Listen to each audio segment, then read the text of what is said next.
Okay, well, I guess we'll get started. Apologies for the parking right off the bat.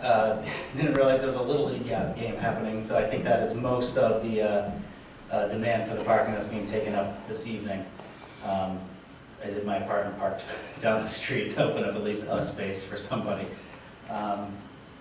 But I think in this plan, we're not in West Upton currently, but the plan that we're going to talk about is showing a lot of potential for future parking in West Upton, so that's good news. I am Mike Antonellis, Director of Land Use and Inspectional Services. With me tonight is Dotson Flinker, who is the consultant for this project, West Upton Visioning Project.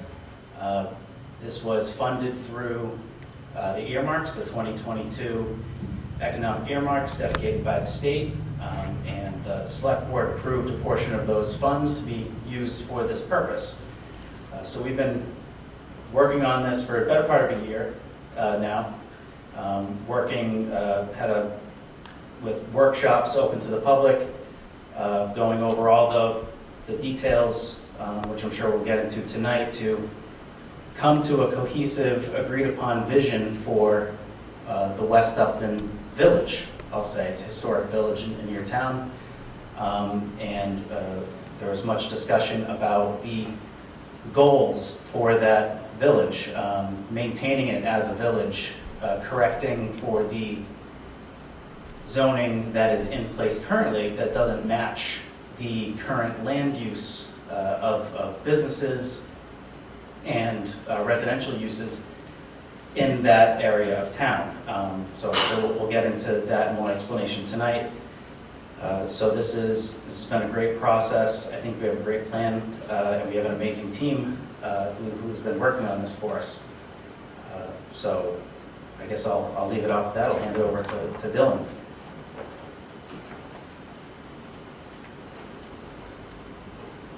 Good evening. So I'm Dylan Sussman from Dotson Flinker. I think I've met all of you before who are in the room tonight. Thank you for coming out again to talk about West Upton on a beautiful evening. So tonight we have a relatively brief presentation, probably about half an hour, and then take any questions and have whatever discussion you all want to have about the vision. There is a draft report. There's a printed copy on the table, and it was distributed to the working group. And if it's not on the town website, it will be soon. I thought you had multiple. No, we only printed one, but you're welcome to take it and flip through it if you want to during the presentation. It is on the EDC's webpage. Okay, great. All right, so yeah, as Mike said, the project started in May of last year, so it's about a year in. And wrapping up now. So in the beginning, we convened what we call a working group, which is composed of various types of people who have an interest in West Upton, property owners, residents, business owners, members of the Economic Development Committee. And we went through a process in the beginning of trying to figure out what we know about West Upton and sort of confirming the facts upon which decisions could be made and figuring out what the strengths and the weaknesses of West Upton are. We had a visioning workshop in September where we spent a day digging into sort of the design aspects of West Upton and trying to imagine a positive future for it. We also spent time walking around West Upton and found that it was difficult to hear each other outside in West Upton due to a lot of traffic noise. In October, we developed some alternatives, drawing alternatives, and then talked about those and also sort of an action plan for West Upton between November and February. And then we spent some time writing up a final report and are here to share the results of the project with you today. And then after today, we'll take feedback from tonight, make revisions to the plan as needed, and submit it to the EDC and I think the select board for their consideration later next month.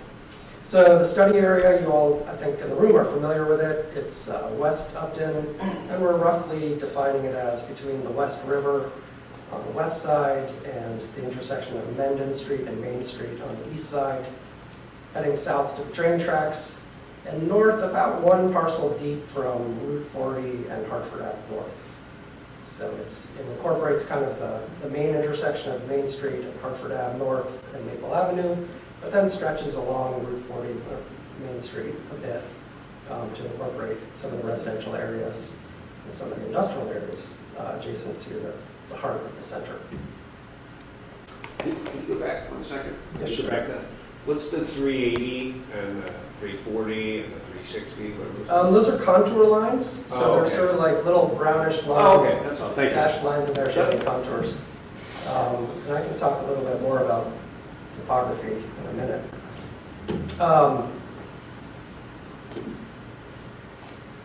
This is supposed to... There's a video here that's supposed to play.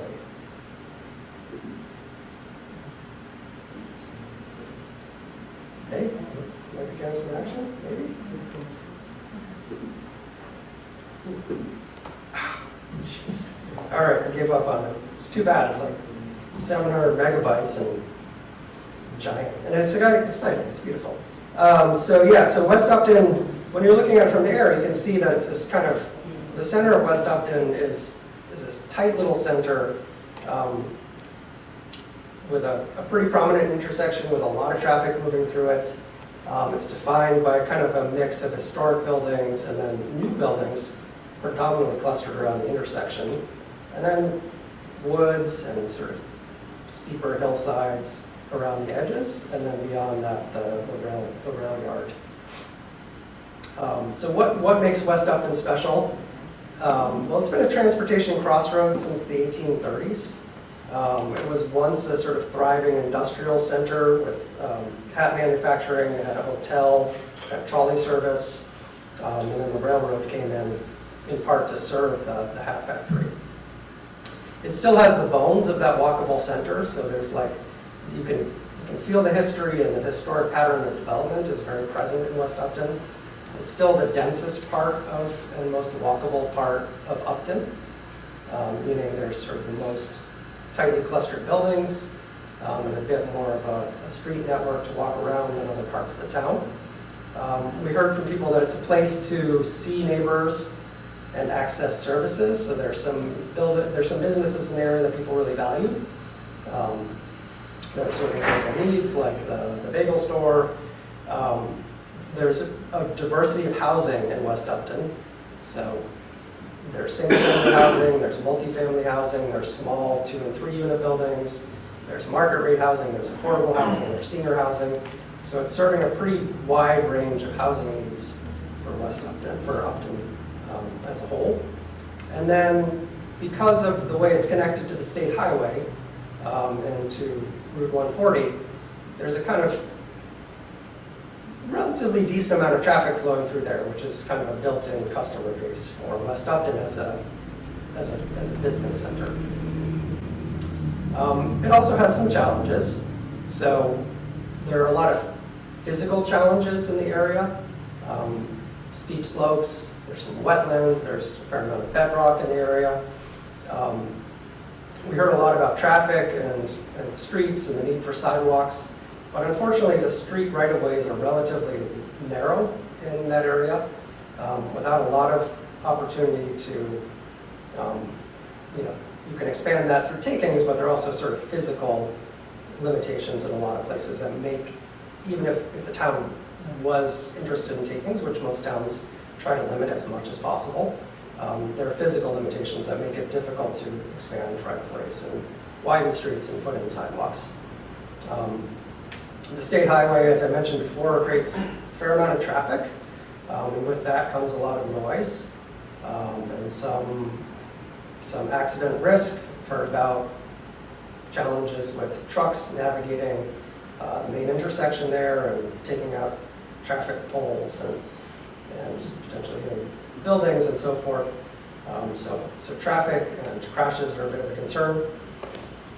Overall, the area, even though it has businesses that are serving local needs, it's not functioning as what I would call a park once destination. It doesn't seem to be a place where people will park at one business or one parking lot and then walk to multiple destinations, which is kind of the hallmark of like a really thriving village center when you think about it, that you can go there and you can park in one place and you can do multiple things. whether it's visiting multiple businesses or visiting businesses and attractive parks. So West Upton doesn't currently have that. And we've heard that it's not super comfortable to walk around. Like, there are sidewalks in some places that are functional, but they're not like lovely places to go take a walk. Parking is a significant constraint in West Upton. There's a fair amount of parking, but it's like it's separated, so each lot has its own parking. Parking lots are generally small, they're disconnected, and a lot of them are a little bit challenging to navigate. So there's probably both, maybe not quite enough parking, but it's also really inefficient to use because it's designated for individual parcels. And that's an idea that was very common, I guess, in the second half of the 20th century, that every business should have its own parking. We should have these strict minimum parking requirements and zoning, and it should be met individually. And I think what we found is, like many great planning ideas, it hasn't worked that well in practice because of the inefficiencies that it requires.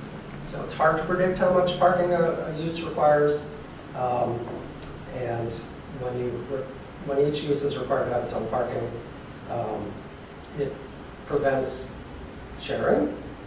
So you get more pavement, more difficulty, and less ability for businesses to cooperate and for customers to take advantage of multiple opportunities. The zoning is another challenge. As Mike said, it doesn't reflect the existing character of the area, so it's kind of a suburban templates zoning put on top of a historic center, which is much more, has a lot more character than the zoning is calling for. And that character is defined by buildings that are relatively close to the street, relatively close to each other, on relatively small lots, and with a lot of diversity of buildings. And the zoning is not reflecting that. And so it's sort of hindering positive change for the future. And then finally, we've heard from members of the community of Upton that there are some properties in the area that are unattractive and or not well maintained. And there's one in particular that people are particularly bothered by. Does anybody want to tell me which one it is? Gas station. Yes. For those of you who are on the Teams meeting, the answer is the gas station on the corner, the BP gas station. All right. So this map, we just have 3 maps tonight. We've shown a lot of maps through this process, but just 3 of them I think that are particularly useful for understanding those constraints, right? Because they show you things that are hard to see on the ground. So if you look at West Upton, what you see on this map is, wow, that's loud. You have the center coming through here, the main transportation corridors, and on either side of that you have these hillsides rising up. So on this map, the yellow colors are higher elevations, and the sort of greenish into blue are trending towards lower elevations. So you can see that transportation corridor was kind of laid out along the flat area in the center, right? That's why it was a good place to develop. But then on the west side, or the left side of the map, it's sloping down into a lower area where there's the West River and then a pretty big wetlands complex next to the river. So the center is a little bit hemmed in by those steep slopes to the north and to the southeast, and then the wetlands and the river to the west. We did a series of maps looking at physical constraints to development and regulatory constraints to development, and this map shows just the results of that. So everything in black on this map is relatively constrained against development by those steep slopes, bedrock, wetlands, stream buffers. And as you can see, it's covering a big portion of the west side of the study area, and there's sort of a band running north-south through the center and then along Hartford Ave. And then you can see these little bands of black steep slopes like along Main Street here or in the backs of properties behind Maple Ave. And those are the results of properties having been sort of flattened to deal with what was more sloping terrain. So there's a flat site for a building, and then it drops off steeply, either at the front of the property or the back of the property. And so even on the existing developed areas, a lot of properties are relatively constrained.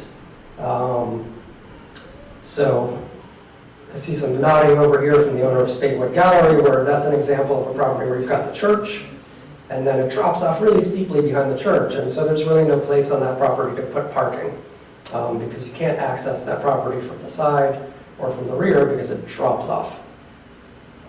Also on this map, you can see the sort of history of development with the color coding of buildings. So the darker green tones are older, and the newer ones are sort of the lighter blue. And you can see that there's like a cluster of older buildings over here on the west side along Main Street, or along the east side along Main Street. And then in the middle, right, are these newer buildings, post-1950s, in the core of the intersection, and then stretching up along Hartford Ave North. And so the historic character of the building has sort of been hollowed out in the true center, the main intersection, right? So when you're driving into West Upton, you have this sense of this kind of, you can tell the history, right? It feels historic. And then you get to the true center, and you're in kind of anywhereville. Not to be insulting, but you're in an auto-oriented place with a couple of gas stations and a plaza with a big parking lot. And then you drive out of it along Main Street, and you're back into more historic buildings. Then finally, just looking at the zoning map.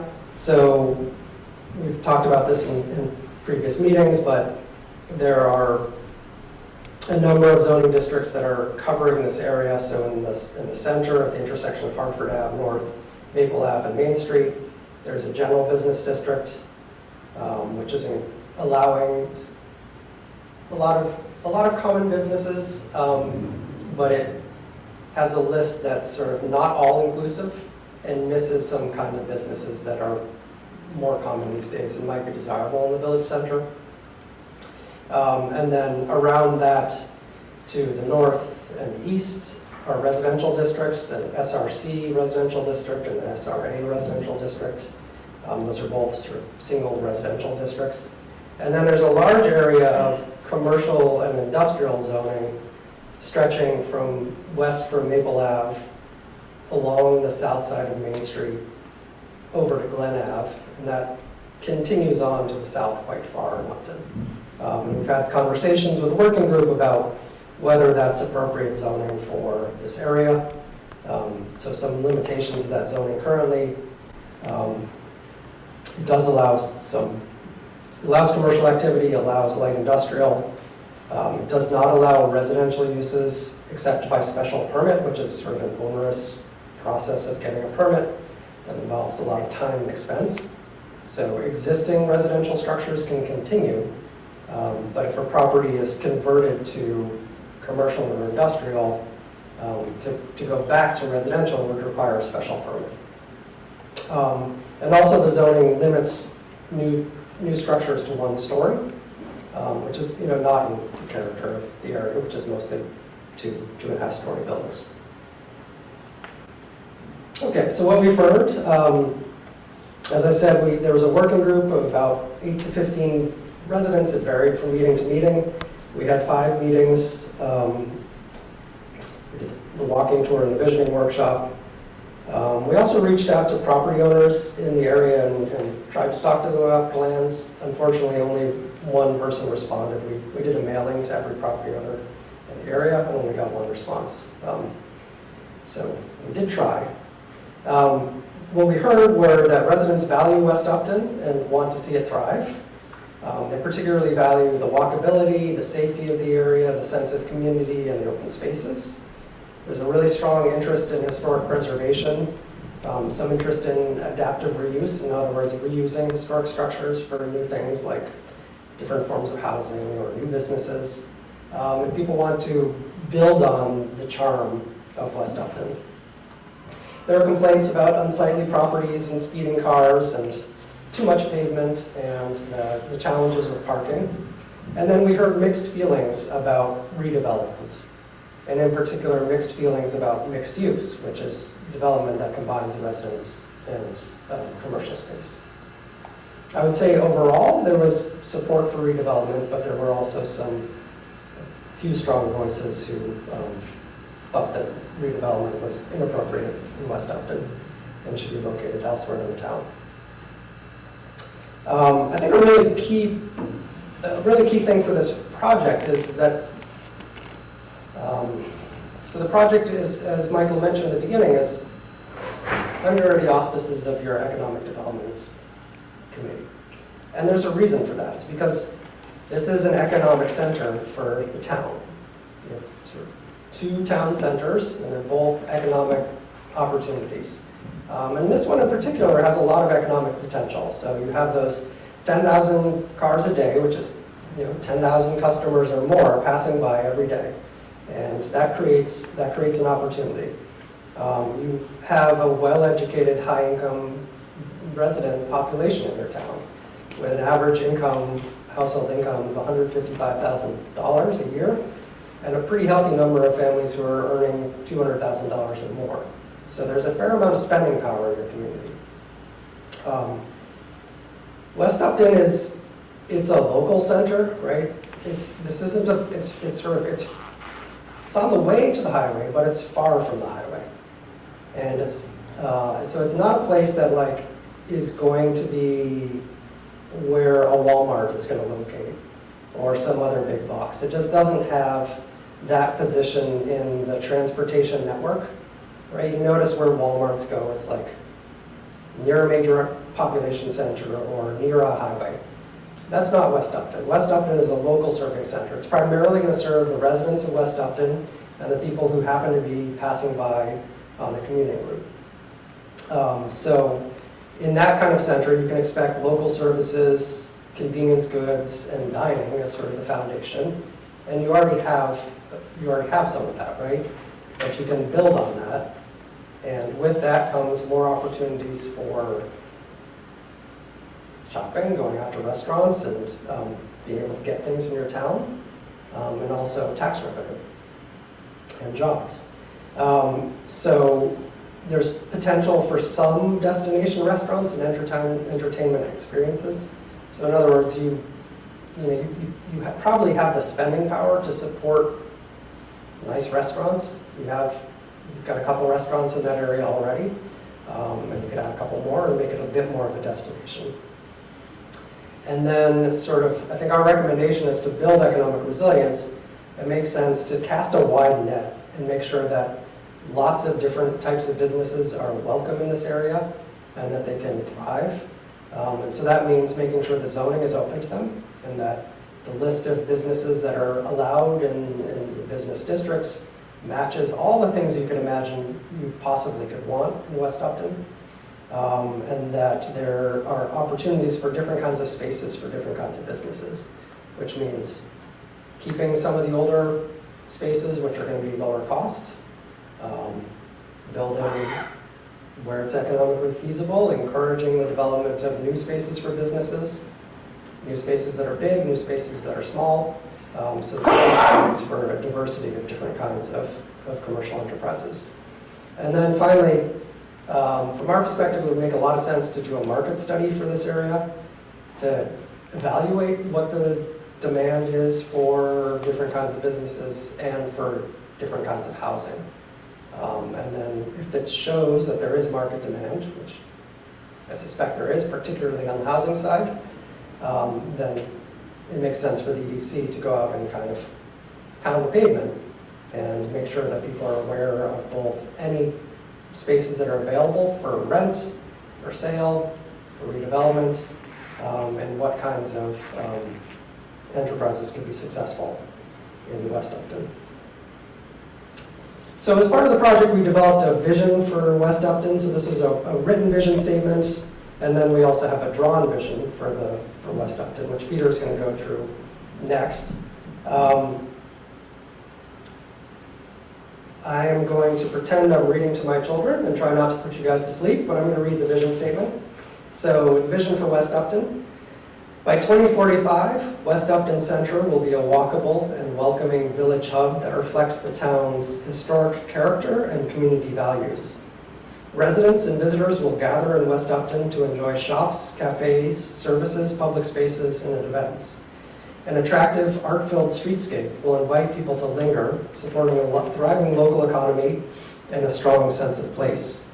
Redevelopment will bring buildings closer to the street, introduce mixed-use buildings, and transform underutilized sites into community assets, while preserving the historic structures that define West Upton's identity. Green infrastructure, shared parking, and thoughtful landscaping will manage stormwater, enhance visual appeal, and reduce impervious surfaces. Trails extending from the village will connect people to nearby natural areas. West Upton will remain a place where small-town charm, local commerce, and housing come together to create a vibrant and enduring heart of community life. So that vision statement is sort of a summary of a lot of the values and the desires that we heard throughout the process.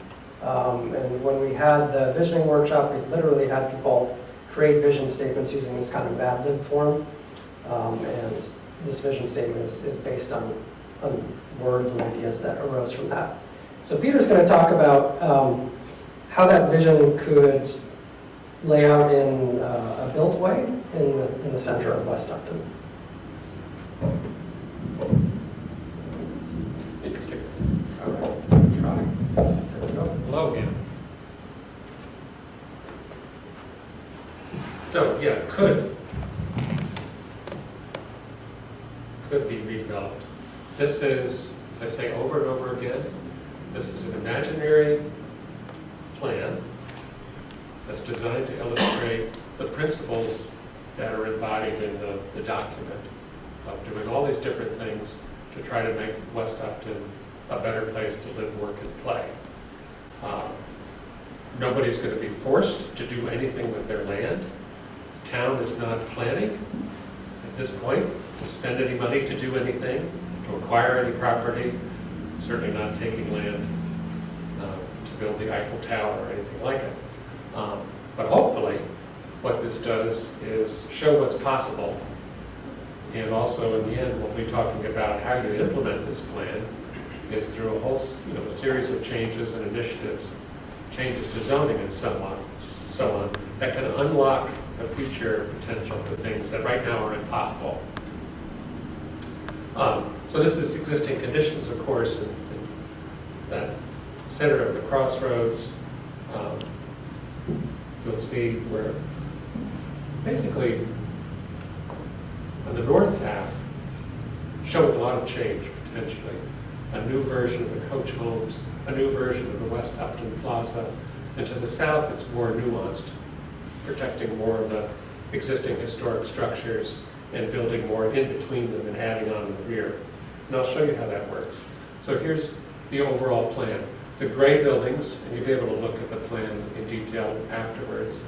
The gray buildings are existing buildings to remain, or portions of existing buildings that remain with extensions to the side and the rear. The tan or brown buildings are potential new buildings. And again, there's a lot of ideas in here that are never going to get built because the owners are doing fine where they are. But the idea again is to show what's possible. So this is sort of looking down at that from the southeast, looking over the overall crossroads. If we go back to the plan, it's sort of in 3 different quadrants. I guess I can point. So the least amount of change is to the southwestern corner, because this is where there's that drop-off, there's drainage, there's actually appears to be a stream that was culverted that comes right underneath all the parking lots that emerges behind the old Unitarian church. So we're basically saying probably not that much can be done there. On the northwestern quadrant, that large block is a new apartment building that would replace the existing Coach Road apartments. Again, the town owns those apartments. There's no plan to change them, but at some point they're going to either need to be substantially rebuilt or replaced by something. So as you've noticed, there's not that kind of apartment being built anymore because they're kind of expensive to build and maintain, these separate units that are kind of more like townhouses than they are apartments. So probably the most efficient way to develop more housing is to build a larger single building, but to do it in a way that sort of breaks up the masses into different wings, has maybe parking could be underneath it. And doing so, a building of this size, about just 3 stories, you could double the number of apartments there from 40 to 80. And then we're showing putting a new building on the corner that would sort of replace the old hotel, be kind of a landmark. And that could be a mixed-use building with shops on the ground floor and apartments above it. On the northeastern quadrant, again, we're showing substantial change, where there's currently the West Upton Plaza with the parking and the BP station in front of it. We're basically flipping that pattern, putting new buildings up along the roadside in the corner. The pink is all sort of sidewalks and pedestrian space, paved sort of pedestrian plazas. So a nice plaza on the corner with a 3-story building sort of framing it, creating a landmark on that corner, and then room for another building behind that, some more interesting sort of pedestrian space. And the thing that makes this work, of course, which you'll notice really dominates the plan, is a large consolidated parking area. And then along Main Street, again, we're keeping the existing buildings to sort of preserve that historic value that they have, but allowing them to expand to the side and the rear to create new opportunities for apartments or businesses. And then there's, instead of multiple curb cuts, one of the principles here is that wherever possible, you consolidate the curb cuts, eliminate the ones you don't need, and share access. In this case, a single new sort of small road or lane that connects from one side to another and provides access to that interior parking lot. And this has been done lots of places around. I'm not saying it's going to be easy because you have multiple landowners. At least one of the landowners we did talk to said, hey, that sounds great, especially if someone else helps maintain that parking. But what it does, instead of having 20 different parking lots spread out, each of them being individually maintained, repaved, plowed, whatever, you put all the parking together so it can be maintained at once. Maybe it's owned or leased by the town as public parking. Maybe it remains in private ownership, and there's easements and agreements between the different users. It's been done different ways around New England. But what that allows you to do is take all that leftover space, which now is like in between all the parking lots, and gather it together and create a single area where people can park their car, that idea of parking once, and then all of the rest of it is completely given over to pedestrians. So you can walk freely and go to different shops and enjoy being in that space and not want to get back to your car because it's like, oh, this is really nice. So that's kind of the principle at work there. And what that allows you to do is, again, basically double the amount of square footage in the buildings. With like 2.5, 3-story buildings, you can put apartments above them. So you get something like 30 or 40 apartments in the upper stories, you get more space for commercial on the ground floor, and you create a better place for all the businesses because it becomes really more of a destination where people want to stay and walk around. It's easily accessible by cars, but cars don't dominate it. And it's a similar idea to the south. So large parking lots in the rear, which allow you to consolidate the curb cuts. So there's going to be one access here, one access here, one access here, and you close all the other parking entrances. And people can find it. It's safer because it's not so close to the intersection. And that allows you to keep the existing historic buildings you want, add on to some of them, replace the sort of one-story post office building with a two and a half story building. You know, keep some of the buildings, but build new buildings that can frame some nice public spaces. And in the back here, there's an opportunity on some of these back parcels where you don't need direct access to the main road to build apartments. So this could be, I think that as drawn, this is like 2.5 stories, 55 apartments in 2 buildings.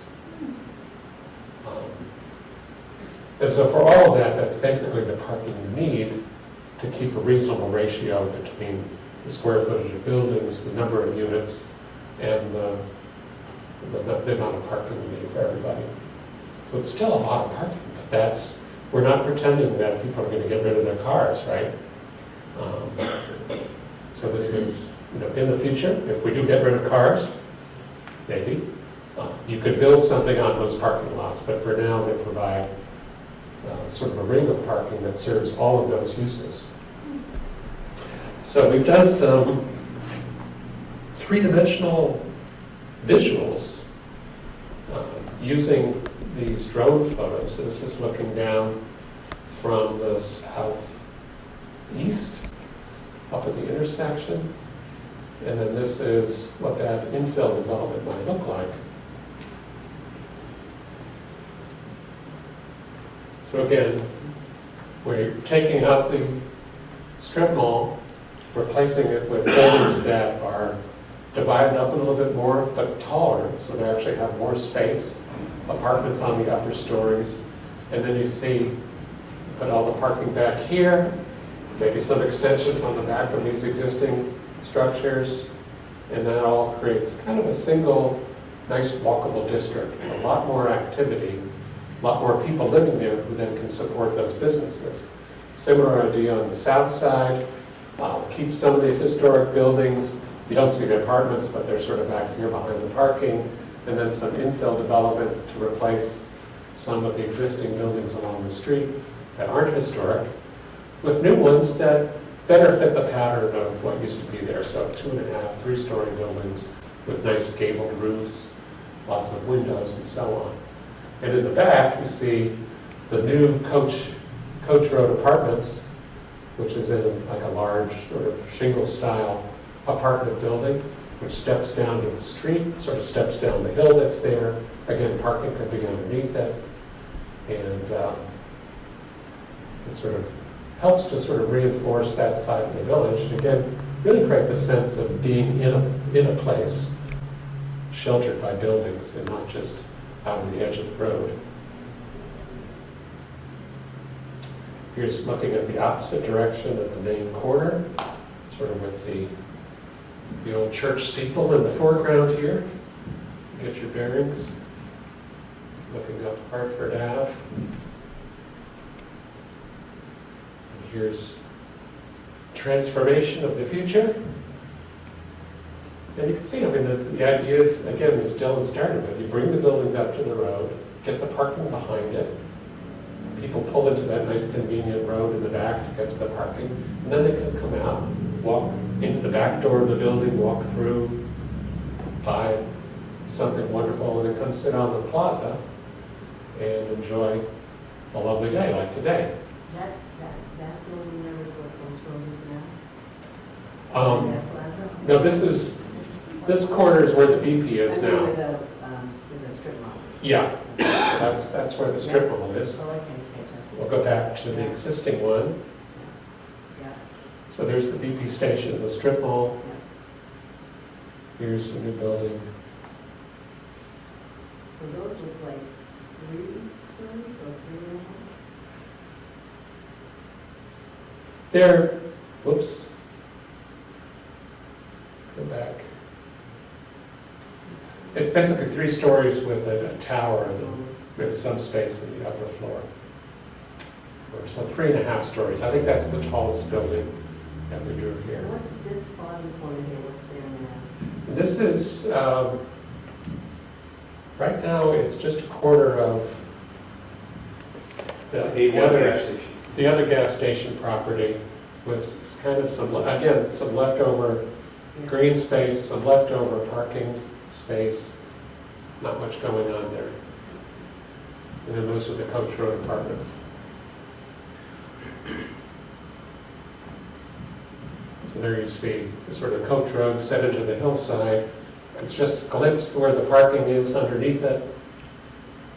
But again, so this is to demonstrate the big ideas. Getting the parking consolidated, putting in the rear or under the buildings, creating attractive buildings that help frame space along the street, that actually then a nice place to build a public plaza. Doesn't mean tearing everything down. Some of the existing buildings that are in the right space along the street can remain. And over time, maybe you put more upper floors on those, but you don't have to.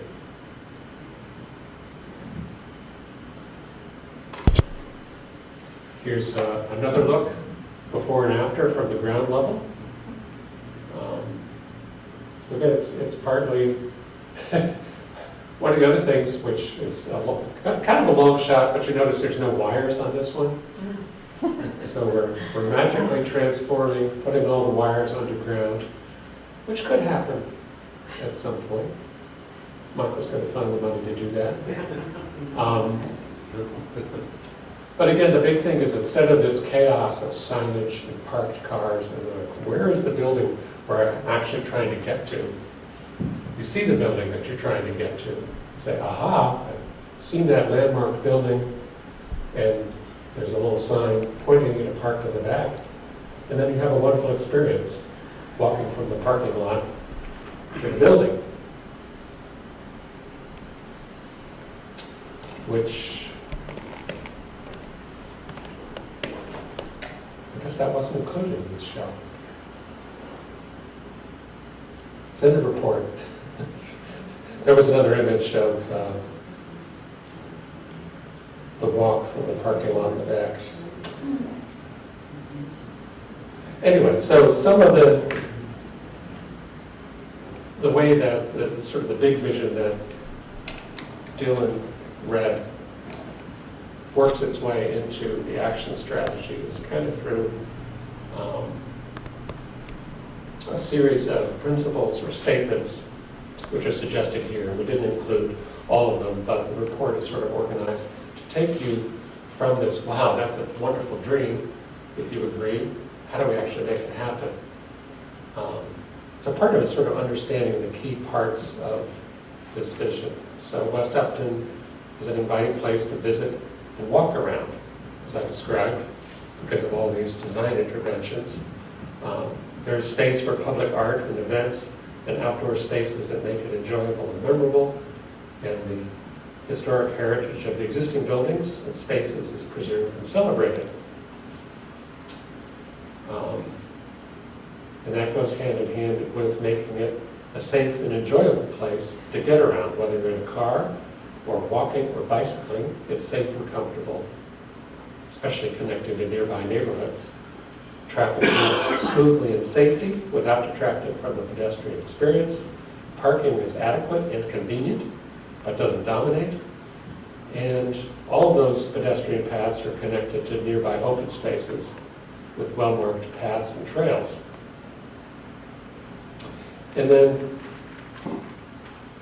finally, all of this opens up not just opportunities for housing and creating more diverse housing stock, but especially opportunities for economic development. So it's a thriving center for businesses. All those new buildings are taxable at a higher rate than what's currently there, or they have a higher value. And it supports the tax base and provides goods and services and jobs. And the zoning needs to be aligned with that vision to support these new businesses and housing. So Dylan is going to talk about some of the strategies to making this happen. Yeah, so in the end of the report, there's kind of an action plan at the end of the report. It has 40, 50 different actions that the town can take to implement the project. We decided not to read all 50 actions tonight, and just focus on two sort of key strategies for achieving it. So the first one is what we call placemaking, and the second are zoning changes. And we encourage you to look at the action, look at the report and read through the action plan. So these two key ones we think are placemaking and design. So placemaking is basically creating an inviting, unique environment through improvements to outdoor spaces and building facades and so forth. So it's all the things that together make a unique sense of place. They're sort of like the gravy on top of whatever we put gravy on. So placemaking can be low cost and fast and grassroots led, or it can be a longer term investment like a park improvement.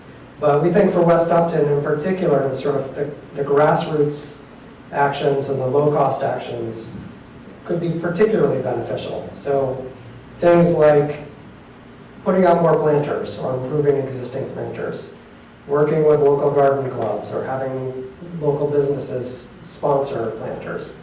So that can bring life and vegetation to an area that's kind of currently dominated by streets and narrow concrete sidewalks. Planting street trees. There are a decent number of opportunities to plant street trees in the center. Because of the design of the state highway, there isn't space between the sidewalk and the street, which would be ideal, but there is space between the sidewalk and the front of buildings. And the town can, with the permission of property owners, can plant street trees within the first 20 feet of a property, and it becomes the town's responsibility to maintain those. So it's something the town can take on to sort of improve this area, provide shade, provide stormwater uptake, provide beauty. Street trees have been shown to increase property values, which is hopefully beneficial to the people who own the properties. And then putting outdoor seating in whatever underused areas there are. So we saw some of this already happening. There's a little area of outdoor seating outside Coach Road Apartments.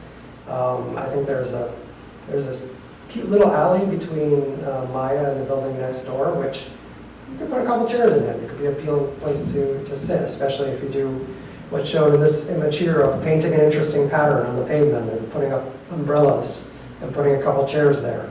It doesn't take much to transform an unappealing alley into a compelling space to take a break if you're working in a restaurant, or sit down and eat your cup of coffee in a shady spot if the bagel store is too crowded. Murals and public art. So there's a big blank wall, big white blank wall that's very prominent on the side of the liquor store. Maybe you could partner with the liquor store and the local technical high school and paint a mural there. It could go from being a blank wall into a canvas that brings interest to the area. And then there are opportunities for pop-up markets and events. In the sort of longer term, maybe wayfinding signage makes sense. How do you find parking in this area? Where are the businesses? How do you know you're entering West Upton? And then even more long-term is introducing sort of cohesive streetscape elements, so putting durable benches wherever there are locations for them, having consistent decorative street lighting, those sorts of things. And then finally, there's programming. So vibrant kind of village centers don't just happen, they're made.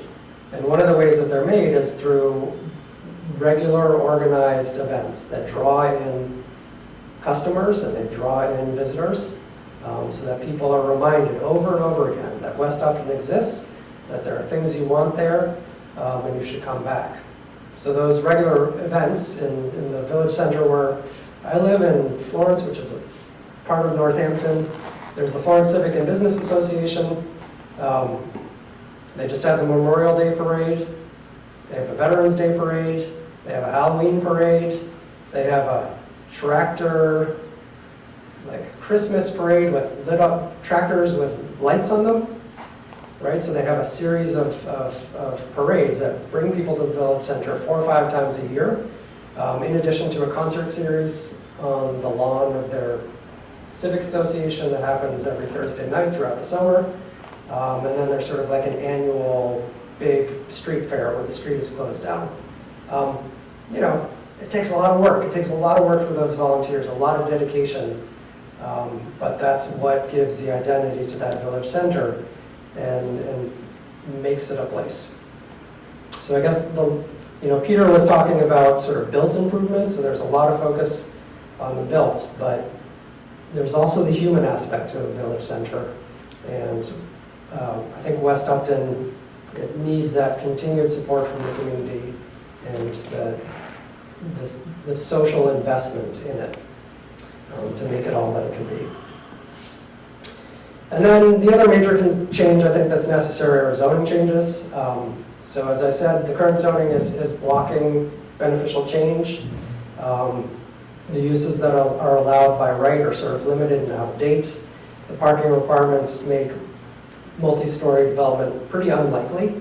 Like basically it's very difficult to fit both the parking and multi-story development on the lot because the parking requirements are pretty high. The combination of those high parking requirements and the large front setbacks that are in the zoning, in other words, you have to build your building pretty far from the street, and that creates an incentive to put the parking in front of the building, which is, as Peter's drawings show, is kind of the last place you want it to go. You want it to be beside or behind the building, so the building is what you see and not the parking. So the zoning is creating an incentive for front parking. So are you suggesting minimizing the parking requirements for building? Yeah, we're suggesting, what we actually suggest is that you do a parking study to determine how much parking is being utilized, how much turnover there is, when it's busy, when it's not busy. So you can get a pretty good sense, a better sense of how much parking you need. And then, yes, I think my first guess, without doing a parking study, is your parking requirements are too high, and it would make sense to reduce them. And that, in addition, it would make sense to be pretty liberal with provisions for shared parking. When I look at this plan, though, it looks to me like we're increasing parking a lot, which I know we want to do, because there's so little parking in that part. Yeah, so it's kind of a both and, right? Yeah.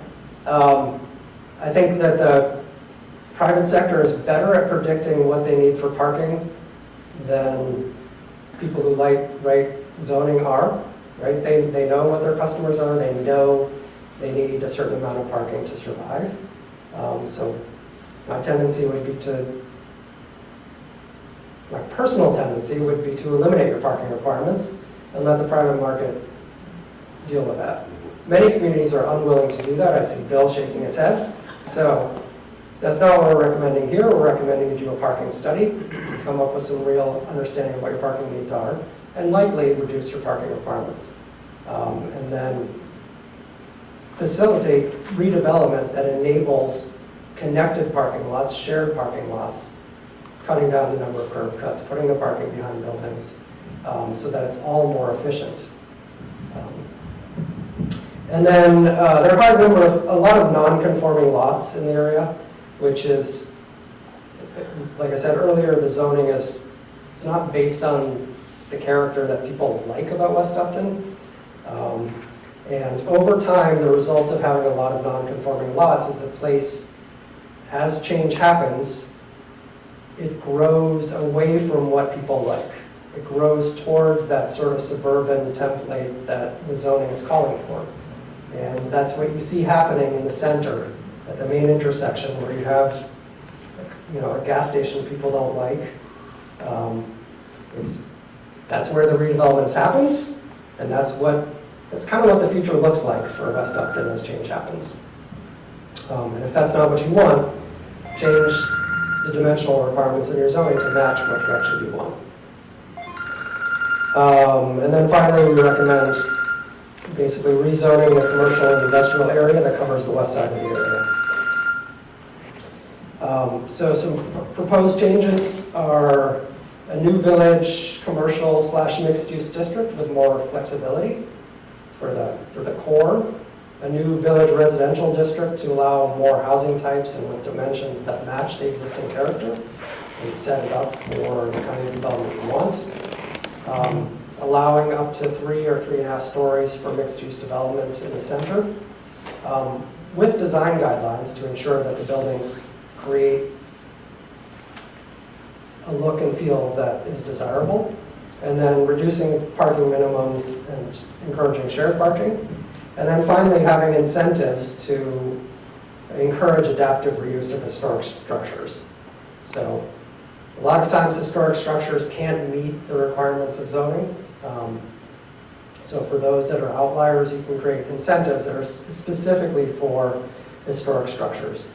Maybe you are reducing lot coverage requirements, maybe you're reducing parking requirements, maybe you're allowing greater height.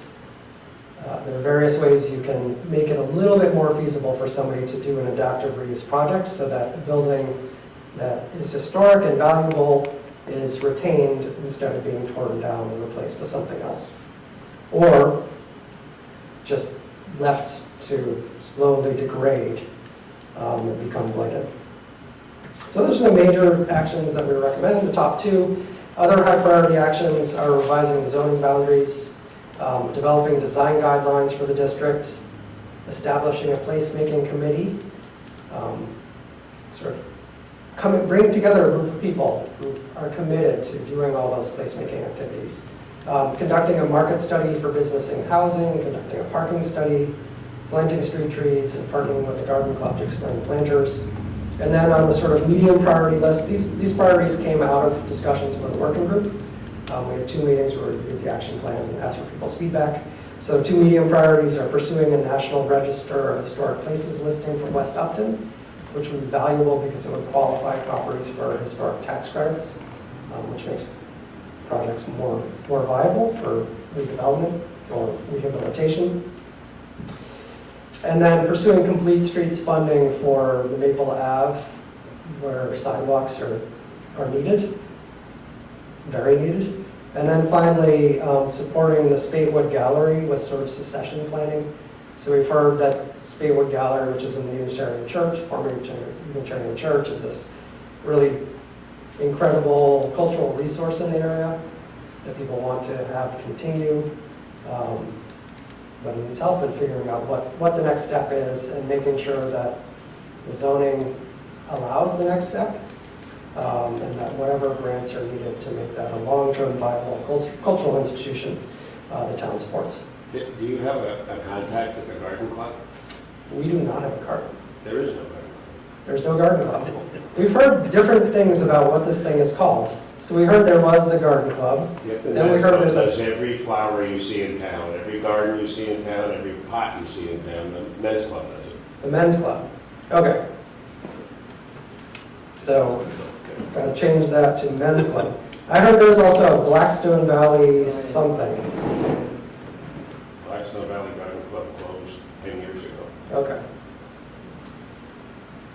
Glad, so you were in Florida, we missed all this. All right, so we'll change that to men's club. Do you think the men's club would be willing to do more in West Upton? Well, we do it and we try to get help from DPW, but for example, there's 5 flower pots requiring 30 gallons of water a week and they won't do it. Yeah. For 3 years we've been trying to get that. Yeah. So any of your vision about them taking care of trees and stuff is pretty suspect with me. Yeah. Yeah, and one of the actions in there is to, to talk to the DPW about what they're willing to take on for maintenance, in particular around green stormwater management. Yeah. Another point too, that street from Dunkin' Donuts going down to Main Street, is that a street or a driveway? Peter, street or driveway? That new street there? That yet to be determined, but it's wide enough to be a small street. Because That's 15 behind years my ago farms. or more, the state turned down a curb cut for housing at 110 Main Street. That was going to go back into that hill and go out where the Norton's apartments are now. And the state turned it down. They said not that close to that red light. So I don't know if that street would work. Yeah, so there's currently a curb cut in that vicinity. And then, Well, it's a private driveway now. yeah, Right. I guess, yeah, Is it a They public wouldn't street? allow another private driveway to access onto one. Right, I think the idea is as I said earlier, if you're closing off and consolidating a bunch of curb cuts, especially closer to the intersection, I can imagine that the state would support. Just bring up some history, that's all. Yeah, no, it's a very good point. I suspect that the state would, I mean, they try to get people to do access management anyway, which basically means gathering curb cuts together and creating a single entrance to a shopping center or a district. So it seems reasonable to me to at least ask the question. All right, so that was the presentation. Are there any other questions that you all have about this? Yeah. I had one comment about the same thing. You said that what looks like a road and where it's kind of basically where the plaza is now, right? The entrance to the plaza. That, my first view of that looks like that's a perfect spot to cut out the traffic light with people whipping through there. So how do you prevent that through traffic? Because currently, the Upton Plaza parking lot is that. People come down and cut through that plaza. And you got people walking out of the stores, crossing the parking lot, and people whip through there to cut out the traffic light. It's pretty dangerous. And that new street or entrance to a parking lot is the same thing. So I would think you'd have to figure out how to make that not a cut through, or at least a safer crossing. Right. If I may, when I saw that, that was my first immediate thought as well, as that it would become a cut through. But then I also thought, because it leads into a parking lot, I mean, this is all just imagining, right? Maybe that becomes a municipal lot under control of the town, where it can be controlled, the access can be controlled. Yeah. Now, whether it's a motion sensor arm to allow people to access that lot for the purpose of parking and not for the purpose of cutting through. That's certainly, we wouldn't be reinventing the wheel for something like that. The access can be controlled to parking. It certainly doesn't have to be a street. And I think for those reasons, it's a good argument for it to not be a street.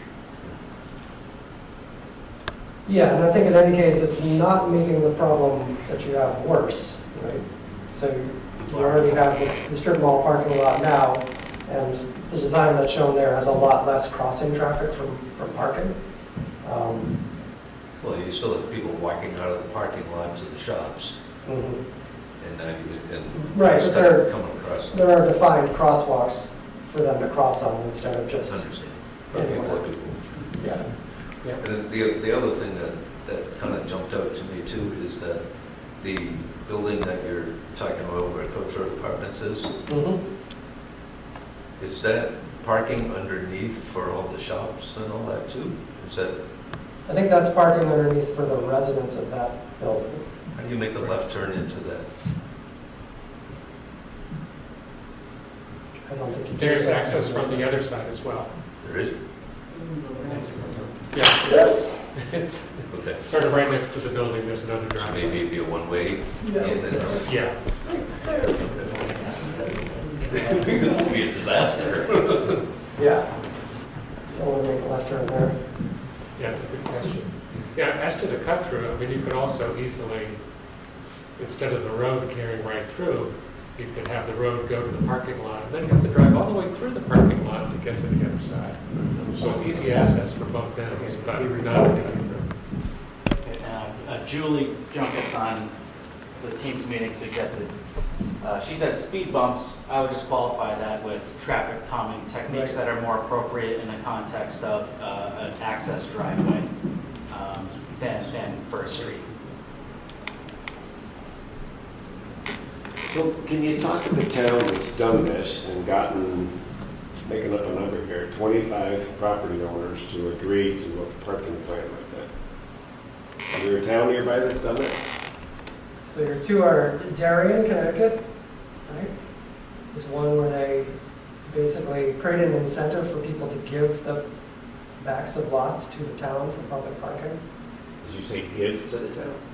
Give or sell, yeah. It's part of sort of development permitting. Yeah, they incentivize? basically, part of the zoning, they say, if you let us have the back of your lot for consolidated parking, we won't make you do individual parking, we'll give you a density bonus. So people could build a bigger building and not be responsible for the parking. And then the town, over time, is treated as a big municipal lot behind the main street. Most historic centers have done some version of this by the town purchasing land, Concord, Lexington. A lot of places, I mean, the parking here is shared between multiple uses. Publicly owned, but the VFW owns part of it still, I think. So that kind of an agreement. And they get paid by the town for use of the park.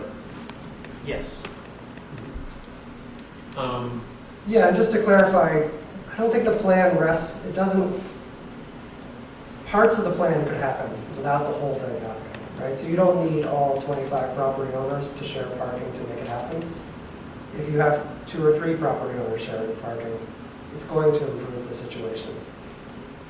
And it'll improve that particularly for those 2 or 3 property owners, which gives them an advantage over other property owners. That's a long story. Yeah, I mean, obviously, we're very aware that parking is, it's a limited resource and it has value to an owner who owns the parking or the capacity for parking. Like Dylan said, in Florence, where we are, our office is in an old mill building, which has the biggest shared parking lot in the downtown, and everybody uses it. And there's a big sign saying, unless you have business there, don't. And so that owner doesn't support eliminating parking requirements because they literally, that's part of the value of their business. So it does have to be worked out carefully, and the owners have to be compensated. But I think something that gives the owners a benefit, either direct, just sort of cash benefit of the town, paying for it to become public, or leasing it from an owner to become public, or a zoning incentive, can balance that out. Yeah, and I mean, I think one of the reasons we're recommending a parking study is so that all those details can be worked out, right? Because it's a complicated issue, and it's one of the main constraints in this center. Until you can figure out how to make parking work here, the place is relatively stuck, right? So it's a key thing to figure out to unlock the potential of the center. So that's my concern, that the zoning changes that minimize parking, and then parking doesn't get built. Where do we go? I think we're not, we're not recommending minimizing parking. It's just going from requiring 5 spaces per 1,000 square feet to maybe requiring 3 spaces per 1,000. Well, I can tell you that restaurant on the corner at the red light has never had enough parking. And whatever the zoning is for that now, they granted them a permit, several owners, and there's never been enough parking there. So even though that's there, there's not enough parking. If we reduce the parking requirement, we got a problem. Right. Well, if they're complying with a lower parking requirement, you have less of a problem. The problem is that they have 0 parking. So I don't know how it was permanent. Maybe it was a pre-existing non-conforming use, and it's just continued. Never met the parking requirements because it predated the parking requirements. I don't know. Yeah, if I could interject, it's a dichotomy, right? So the issue is not reducing to no parking, right? Is we want there to be parking in order to access any proposed use, right? And Dylan was explaining that he feels that shop owners, business owners, so people on the private side have a good idea of what they need for the parking. The issue is that current parking standards, so your example of the restaurant, they don't adhere to current parking standards. But if they did adhere to current parking standards, there would probably be a glut of parking that would take up other space that could be used to be dedicated to other uses. So it's not that they should not have parking. It's that they inherited a situation where there was no parking for that use. And where things to be developed or redeveloped now in that village center according to your current zoning standards and according to the current parking standards, there would be a substantial glut of parking that you would have even more of a problem with the expanse of concrete, which was noted as an issue, right? Yeah. So it's about understanding that those situations exist, and they'll continue to exist because pre-existing conditions exist that have to be accounted for.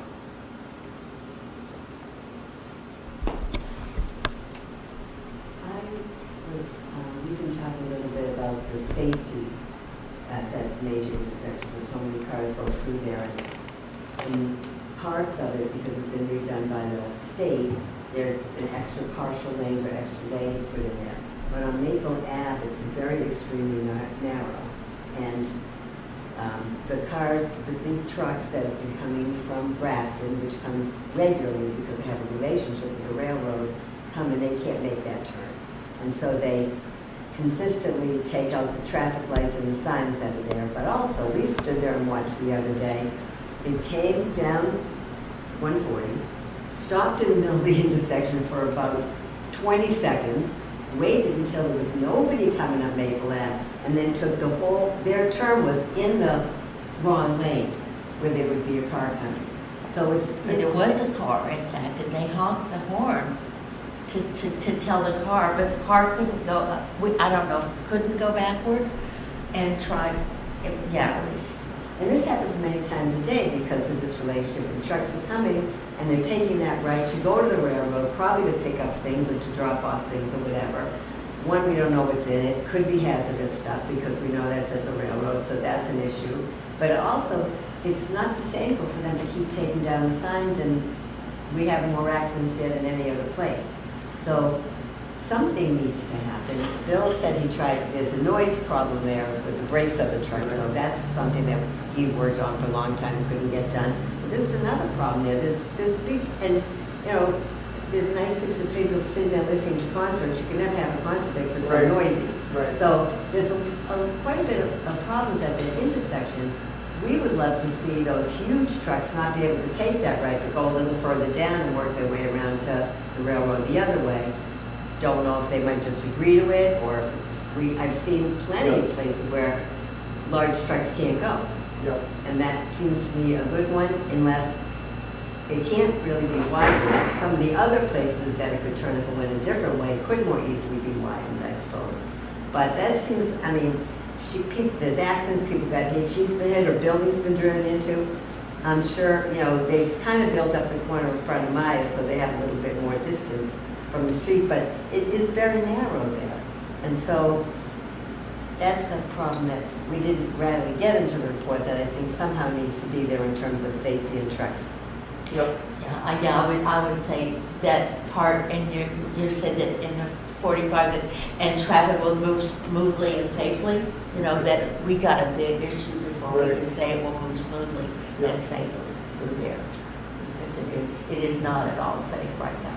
Because right now, and I don't know, I know we have a draft document now, and my guess is after this, some changes can be made because of the discussion. So there's not a mention of trucks in it, so I think we'll have, something needs to be there. Yep. And we have talked a lot about noise, Yep. and we've talked about walkability, but I don't know how much we've talked about safety. Yep. So that Yeah. would be something to consider. Yeah, so we had originally proposed like excluding trucks from that road, and in a discussion with the working groups, people told us that was completely infeasible, so we took it out. If you all, if the collective wisdom is it's feasible, we're happy to put it back in. That right turn she's talking about is absolutely impossible for trucks. I watched, just 2 weeks ago, I watched a woman with a child going up to that crosswalk there, and the child was running ahead, and an 18-wheeler came to make that right, and the entire trailer went up on the sidewalk, covering the whole sidewalk, Wow. while the child was running toward the crosswalk button. Right. It would, I mean, almost had a death there because of that corner. Every truck goes Yeah, up they on go, the sidewalk. they ran the sidewalk. The one that we watched that didn't must be because they said, you gotta stop going up on the sidewalk and taking out that traffic, that street light, Right. and that's why he decided to go that way. But Mike was saying that there's this turning radius thing, and there's a width that a road has to be able to accommodate trucks like that, and he doesn't think it's wide enough. And it very clearly isn't. And if it's not wide enough, we maybe could look at some of the other ways that it could go, because even though they may not be any wider, there's a place that they could be wider. Maybe that's something that could happen. Because like you're talking about with this child, we don't want something like that to happen before it gets fixed. Yeah, so we'll look into that more. I think our initial impression is it probably makes sense to do what's called a road safety audit, which is a formal process of sort of bringing out a team of people from MassDOT and engineers to look at the area and evaluate what's happening with it and what improvements could be made. I think it makes sense in this situation because the intersection was redesigned and it sounds like it's not working to the best of everybody's hopes. So it sort of seems like an opportunity to kind of have, all right, we did the design, we did the construction, now is there something we can do to improve it? We reached out to MassDOT about that. They said this isn't on one of their top crash locations, so it's not something they would initiate, but there's potential for the town to initiate that. That seems to me like a good next step. It's just like, let's get a bunch of people who really know this stuff to look at it and see if anything can be done in the short term or long term to improve it. Excluding trucks from making that turning movement, as I said, you could consider it, there is no other easy path for them to go on. And you know, wherever you push them, they're going to be driving through somebody else's neighborhood. Well, And they're not gonna like it there are either. easier paths, and it will be someone else's neighborhood, but it won't be the busy intersection of town. Yeah. Or roads that are too narrow, Right. or roads that have businesses, buildings right around them. Yep. So, you've got a kind of a trifecta there. You've got, it's busy, you can't see, there's buildings right there, there's a lot of walking traffic there. Yep. Everybody from Coach Road, people go to the post office all the time, the strip mall all the time. So these other intersections don't have people walking on them, don't have business near them, and don't have the kind of speed or amount of traffic. Yep. Yeah, so I'm happy to put that back into the report. People asked us to take it out. Are other people in the room okay with us putting it back in the report to consider excluding trucks from making this turn? Is that one turn? The whole redesign of the intersection was, in my opinion, was a big improvement. But that right turn with anything bigger than a pickup truck Yeah. is very difficult still. Yeah. The rest of the intersection, I think, works pretty well. Yeah. And you mentioned the sort of air brakes. I'm curious what your experience with that was in trying to basically stop people from using the Jake brakes. Some people from what? Stop people from using the Jake brakes, the air brake. I worked through the selectmen and the police chief and everybody, and they didn't want to do anything. Okay. Coming down the hill too, with it, coming down the hill too, though. It was a long process, but they decided to do nothing.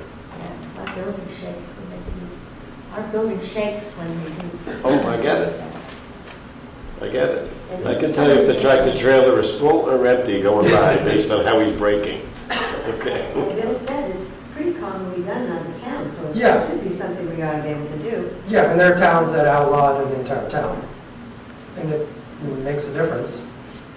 And, if there's anything we do to make that corner even a little less noisy, it would be great. We stood out there one day and I was like, it's amazing to me how different it is just inside your building. Just that, it never occurred to me it could be as unbelievable as it is when you're standing on that street. Right, yes.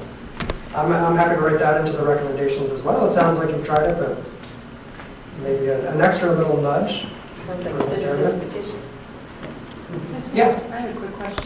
I wonder if there have been any studies or talk about environmental impacts and doing an environmental impact study, and also about accessibility studies. Is that something that has been done or would be done? Or? So we didn't, it's a planning study. It's not really like at the point of doing an environmental impact study. We did look at the environmental resources in the area. They're predominantly on the west side associated with wetlands and the West River. There's some vernal pools up, or there's a vernal pool up in the Pleasant Woods, which is north of the study area. And then there's sort of like a large corridor sweeping through from the south to the north, up to, I think it's Upton Town Forest. So those are kind of the main environmental resources we saw in the area. In the sort of core, it's been developed for a long time. Right, there is that stream that comes down and seems to go into a culvert Yeah, north of the plaza and then emerge south of the Unitarian Church.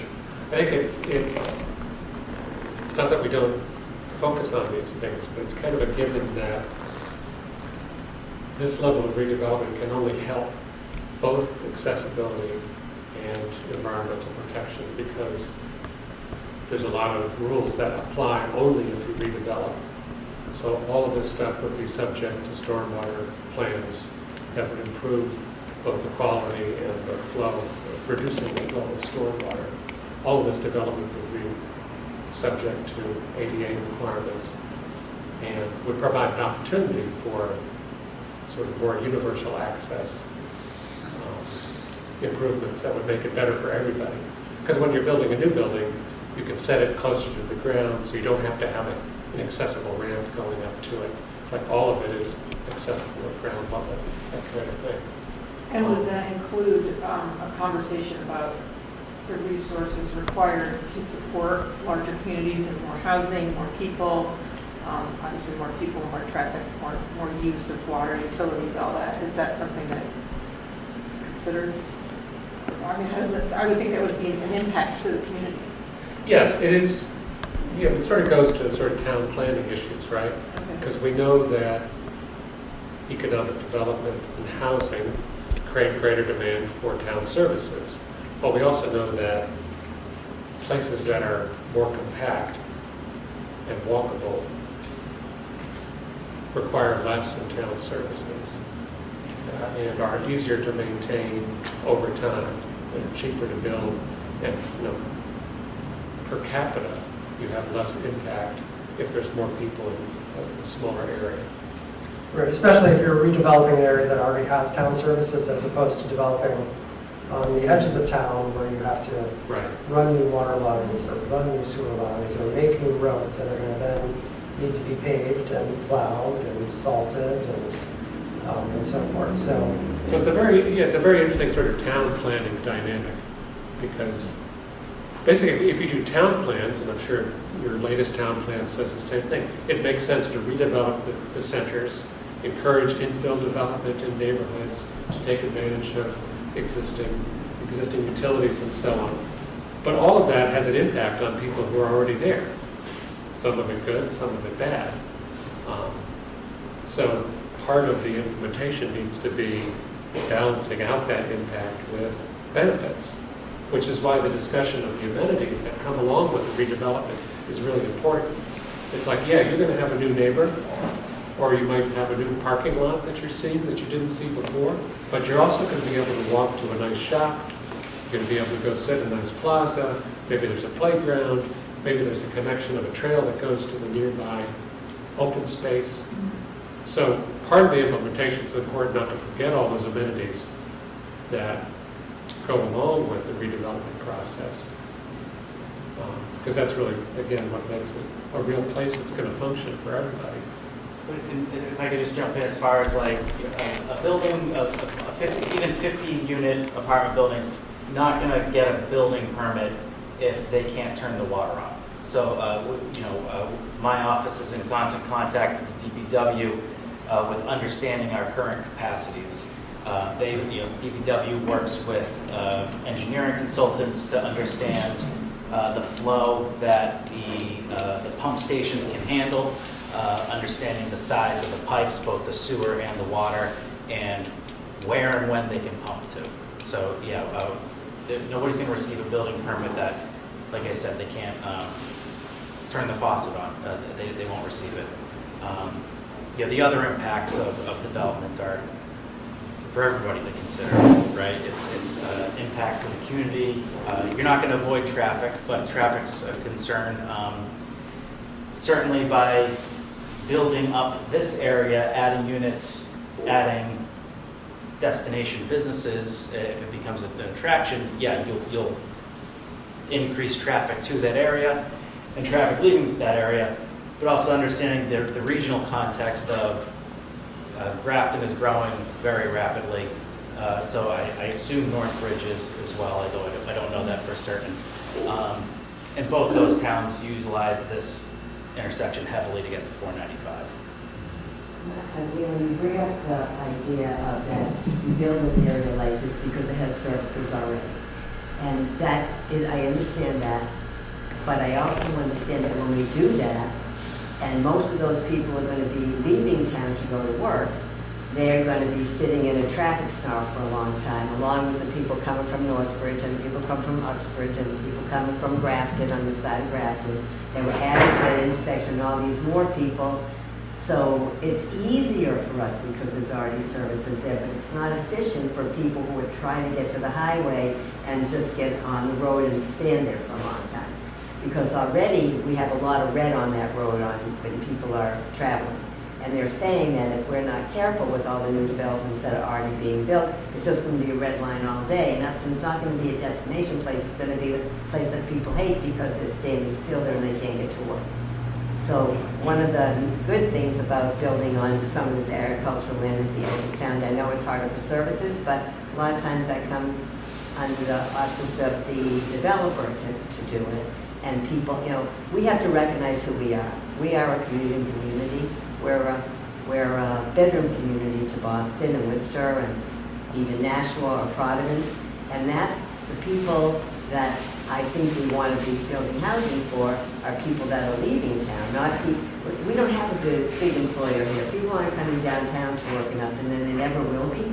A few people will, but not a lot. Most people are going to be leaving. So I think that's important to think about.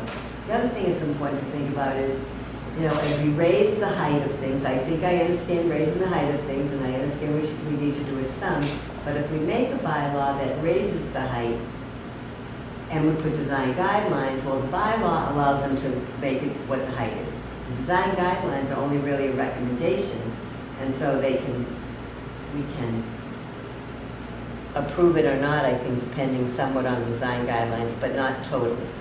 And so we want to be careful about raising the height limitations too much without something that requires it to look like it fits. Yeah, so the town could go further and adopt design standards that are mandatory and objective. We work a lot on what are called form-based codes, which incorporate mandatory design standards. So that is an option. The town could go in that direction if there's political will for that. Do you have to be in a historic district first? No. It helps a lot if you have an idea of what you want. Yeah. And I think the process we've gone through gives you the groundwork to have a sense of what it is you might want. And then you can base the standards on that. So we go through the same sort of process for towns that are looking at form-based codes of doing a vision plan, and then we base the zoning standards on that vision. And Dylan, I'm currently pursuing funding to obtain precisely that, design guidelines that would hopefully be adopted into either regulations or bylaws so that they are required, not just suggested. So I'm working on that currently. I have an application into the state right now. So I'm not sure when I'm going to hear back, but it will be this year. And I'm also, with that, that'll also address low impact development as well, understanding how this vision can be achieved by implementing stricter stormwater guidelines, things that are beyond the minimum DEP stormwater guideline. Great. Any other questions or comments?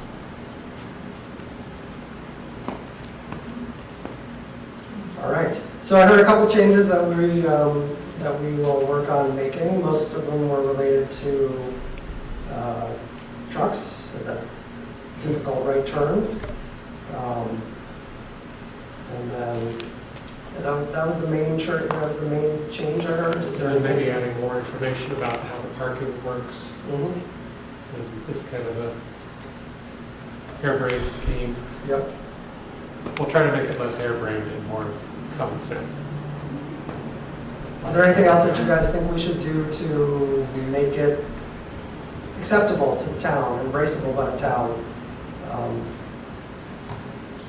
Make it more likely to actually have positive results in implementation. Maybe just consideration about how it connects with the other parts of town at some high level. Yep. Okay. I guess I'm not 100% comfortable with the language you put about stately hours succession. Can I? Yeah, can I- absolutely, can I- yeah. and look- play with it a Sure. little bit? That looks like. Okay, happy to do that. I mean, I think, for me, the important thing is to recognize that that's an important structure, and Yep. it needs to have how, whatever it is, when I'm no longer around. Yeah. It deserves and needs to have a place in whatever plan we're doing. That's my point. Does it need to have preservation restriction on it? So it can't be changed? Too much? Yeah, we have to, yeah. You know, if you went to CPC for funding, they would have to do that. Yeah, And yeah. there's no way to- All right, so we'll connect with you about that. Okay. All right, so thank you guys for coming tonight, and thank you for your participation throughout the process. And And thank you.